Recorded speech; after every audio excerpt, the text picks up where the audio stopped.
Greetings to those listening in or watching on the YouTube channel, and again, good morning to those of you who are here with me, and anybody around the campus who might be watching on the live stream.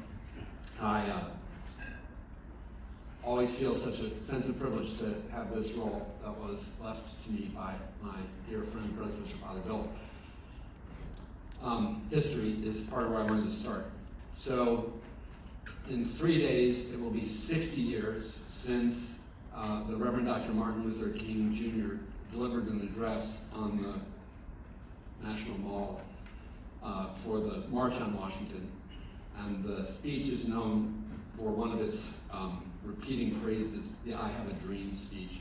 I listened to it again this week, and I would say it would be hard, I like to think in the best of people, I think it would be hard for anybody to listen to that speech and not at some point be moved by his visionary hope for reconciliations that would put kids together without regard to the color of their skin. And the line about content over character, you know, like all those phrases are just so magical in that he was an amazing orator. And but one of the reasons why I wanted to listen to the speech again was because I was pretty sure that it included a line that it does at the very close of the speech. He quotes an African-American spiritual, "Free at last, free at last. Thank God Almighty, we are free at last." And this is in 1963, and it wasn't meant as a proclamation of a truth yet realized, but of a hope that was being foreseen. And here we are. I think any of us with any degree of honesty would have to say it remains a hope ahead.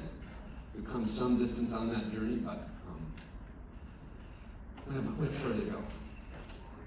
I also was thinking this week about times when I started to realize that I was captive in my addiction. And I feel like there's an awakening that happens to most people who are addicts. Every once in a while we get a person here who is here in treatment, has the wristband, made the cut for the insurance company to pay for it, and yet they're like, I don't know, I'm not sure if I'm addicted or not. But I would just say admission to Caron probably ought to seal the deal. But I remember being told, you don't even get to an AA meeting by accident, dude. But anyway, there was these are not necessarily in chronological order, but these are early moments of progressive awakening for me. I was gifted with the opportunity to travel overseas by my grandmother.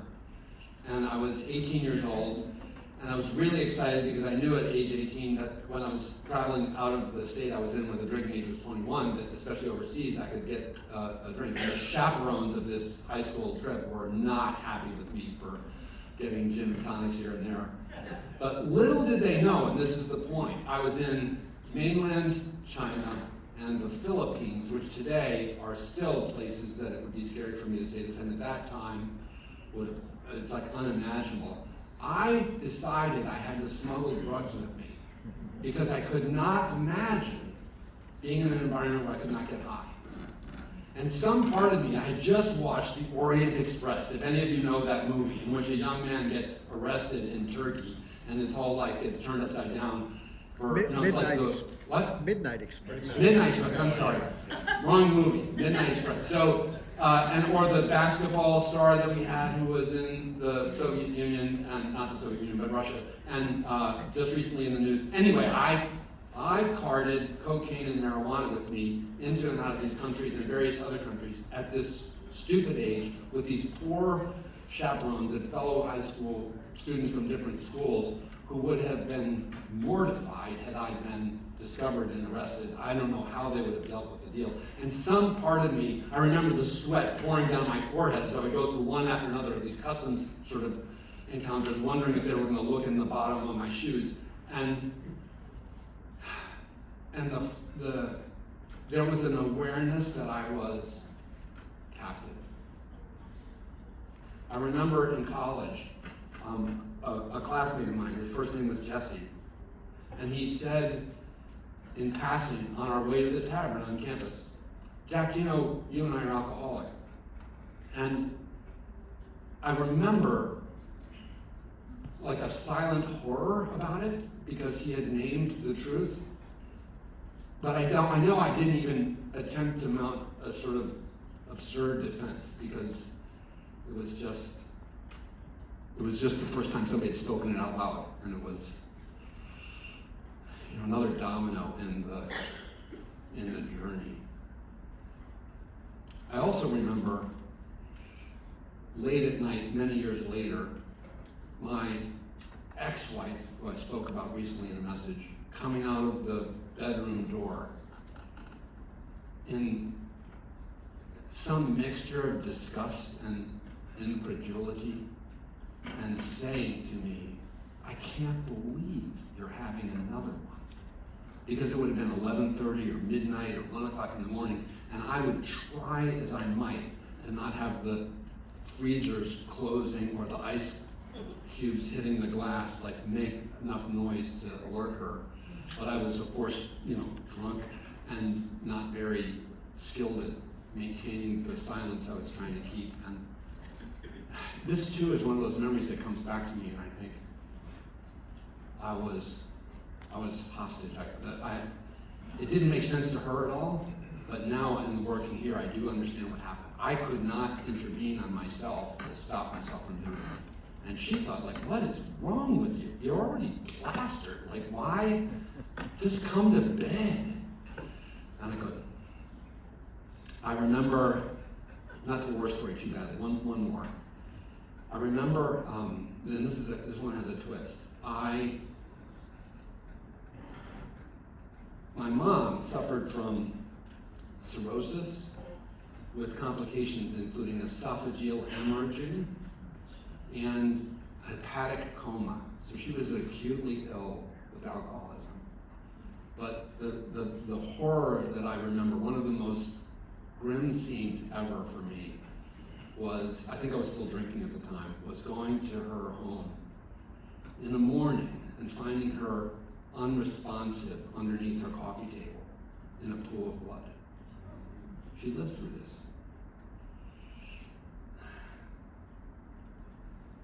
And I hated calling her, and I hated not calling her.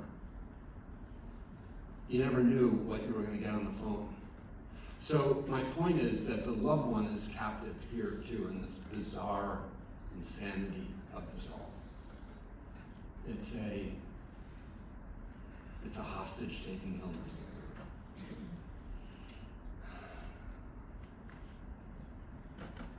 And I think that we know when we attach ourselves to a place like Caron that there's a yearning for freedom. I think it's so self-evident. Why would I even have to speak about it? But I also think that there are misconceptions and there are things to mine from this subject area that make me want to do a decent job at this today. Because I think it's beyond the self-evident of freeing ourselves from that madness.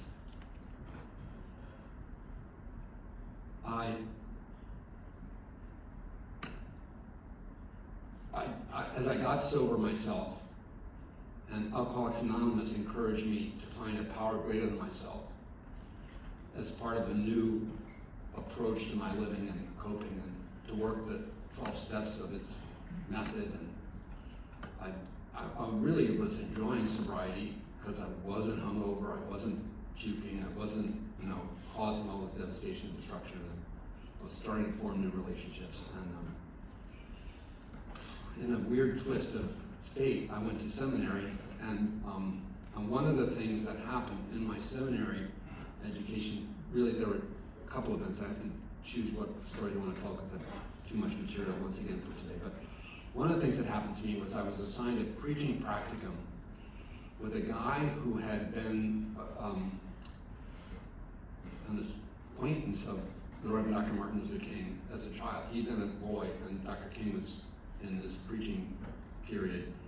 And this guy, name was Bobby McLean, became one of America's great African-American preachers. And he was one of my preaching teachers.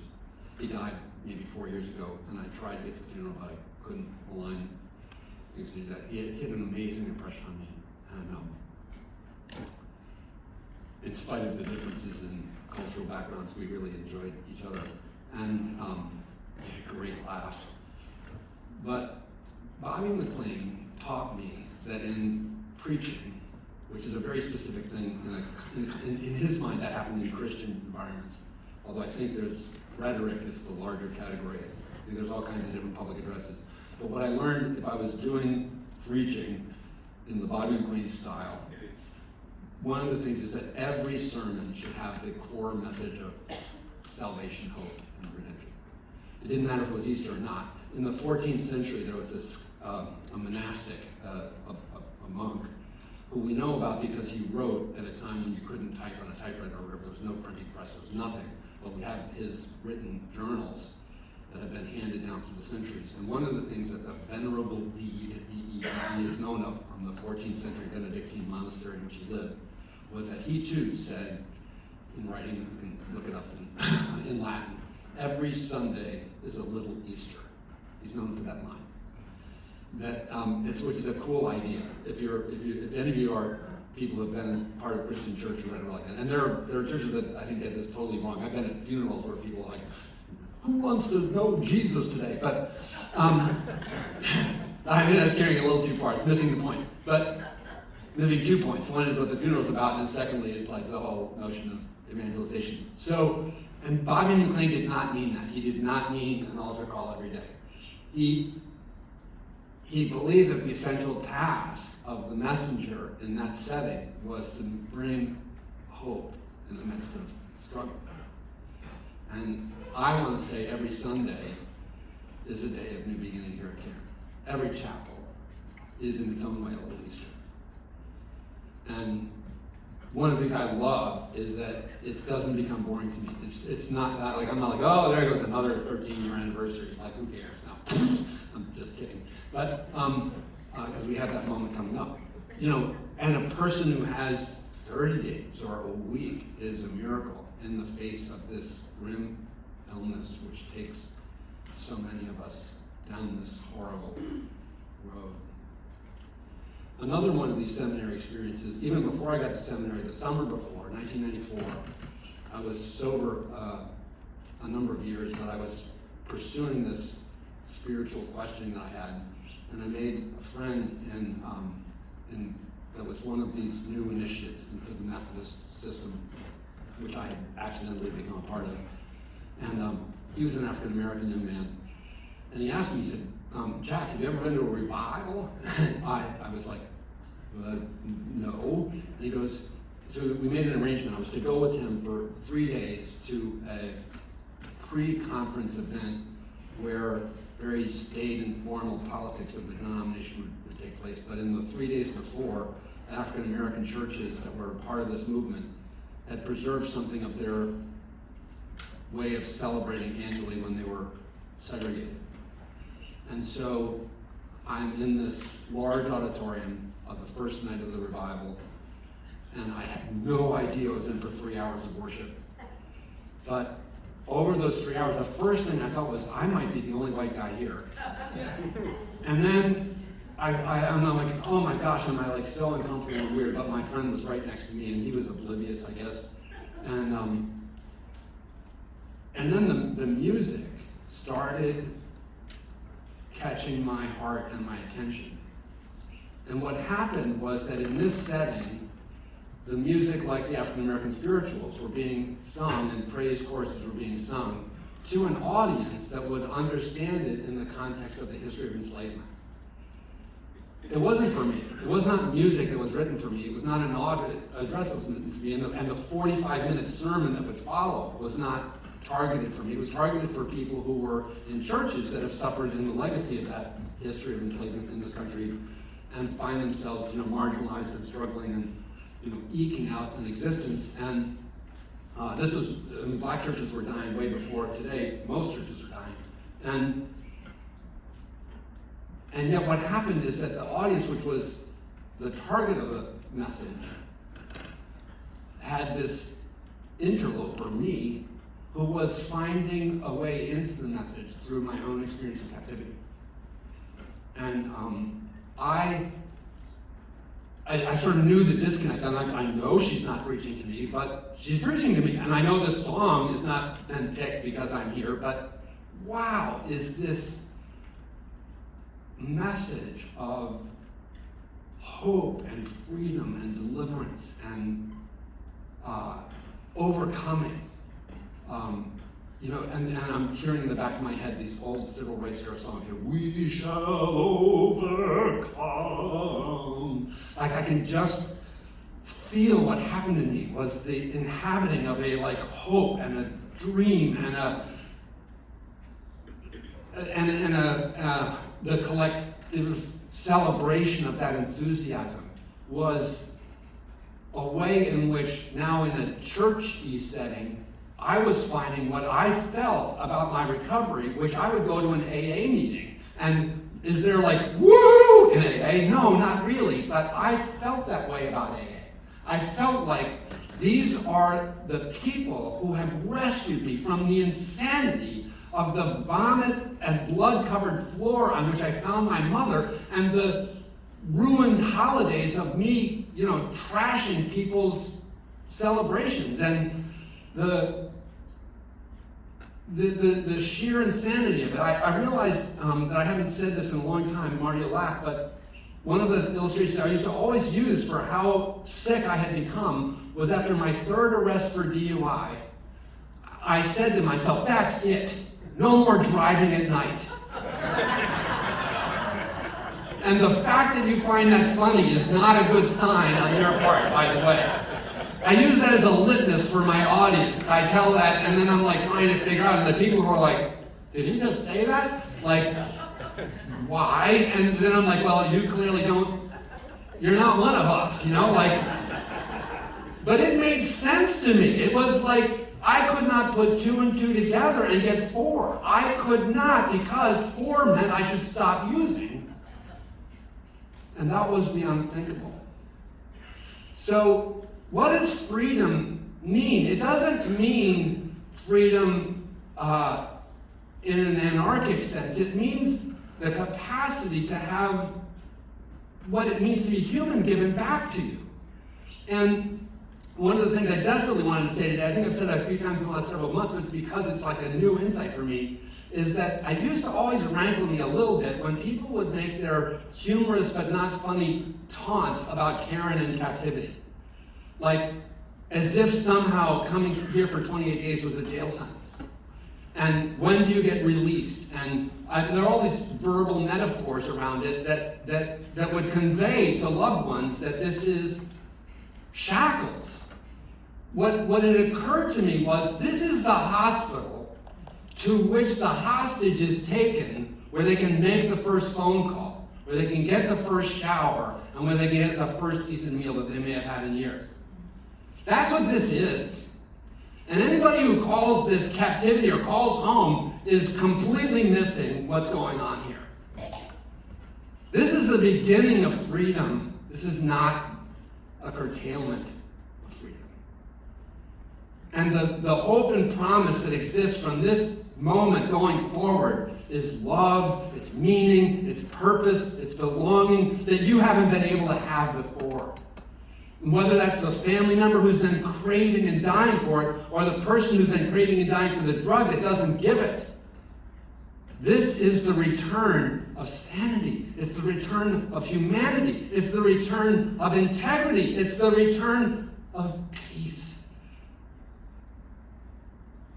We watch it happen here every day, all the time. We are, this is what draws people like Dorothy and Johnny and me and Marty to not want to leave even when the place drives us bananas, is that we would miss the miracle that is routine, the deliverance that is the ordinary here, the spark of life that comes back from the person who has been beaten to the ground. Free at last! Free at last!